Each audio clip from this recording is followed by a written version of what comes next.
So we are here today with Professor Jesy Pizarro from the School of Criminology and Criminal Justice at Arizona State University. Thanks for being with us.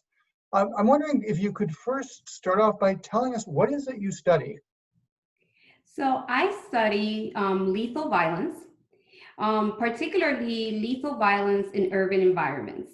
Although in the past 2 years, I've been looking more specifically at intimate partner homicides as well as youth homicides. Hmm. Why are these issues particularly interesting to you? I grew up in Newark, New Jersey during the 80s and 90s, the height of the crack epidemic.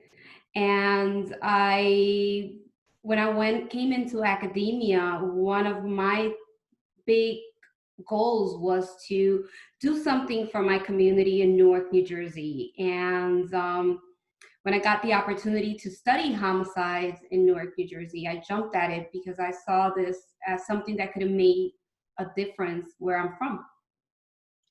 So you've done a lot of research on the subject since that time.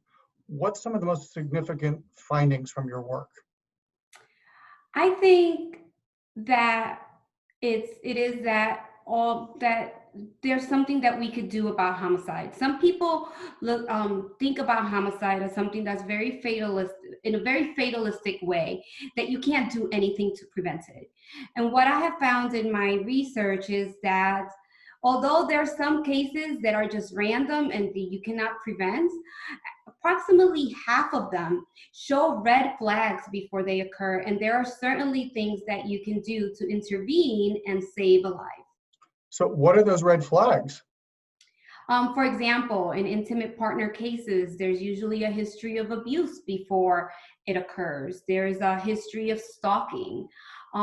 With youth violence, there's usually group dynamics and beefs or problems that occur right before the homicide that you can intervene in order to quell those beefs, those triggers.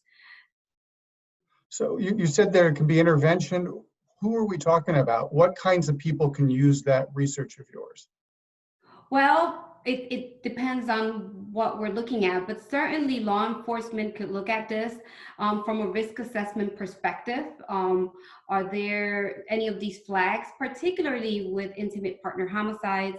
With youth homicides, it's looking at the culture within the communities that are being policed, and what are some of the pressing problems going on, and possibly do like a cure violence type of model, which occurs right now in Chicago with like violence interrupters and trying to bring peace when there are groups that are feuding and in conflict.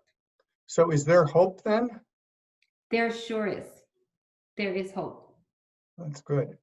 So I think we are all probably a long way away from where we started. It sounds like you are metaphorically and physically a long way away from Newark where you began. Yeah. Why did you want to become a professor? You know, I always wanted to do something that made a difference. And I actually, when I started my academic career, I wanted to be a judge.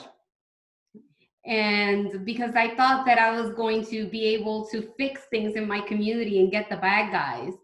But I quickly realized that what I wanted, instead of judging, what I wanted to do was learn why people do what they do and use that to try to make a difference without being a judge per se.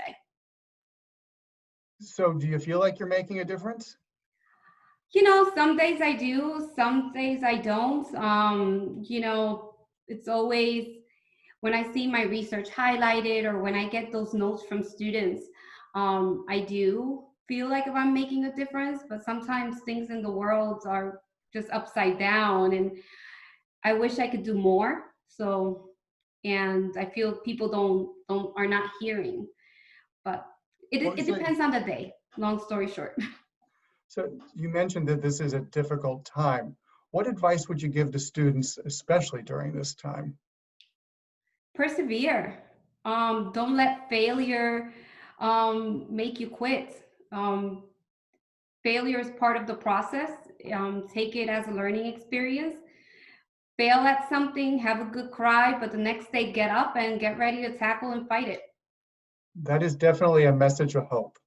So Yeah. maybe we should end with this question. So what's your secret skill? What are you better at than anyone else that no one knows about? That was a hard question. So I actually enlisted. I sent a text to some of my friends, and because I couldn't think of anything, and two things came out. They were like, "You are great at cooking Puerto Rican food," but I think it's because they're American and they've never had authentic Puerto Rican food from the island. But I'll take that. And the second thing that they all said was that I'm a good listener and very caring. All right, so Jesy, I'm going to add one more question that wasn't here. And if you don't want to answer it, don't worry. So you mentioned being a Puerto Rican cook. I know you come from Puerto Rican heritage. Yeah. What does that mean to you, especially as a criminologist?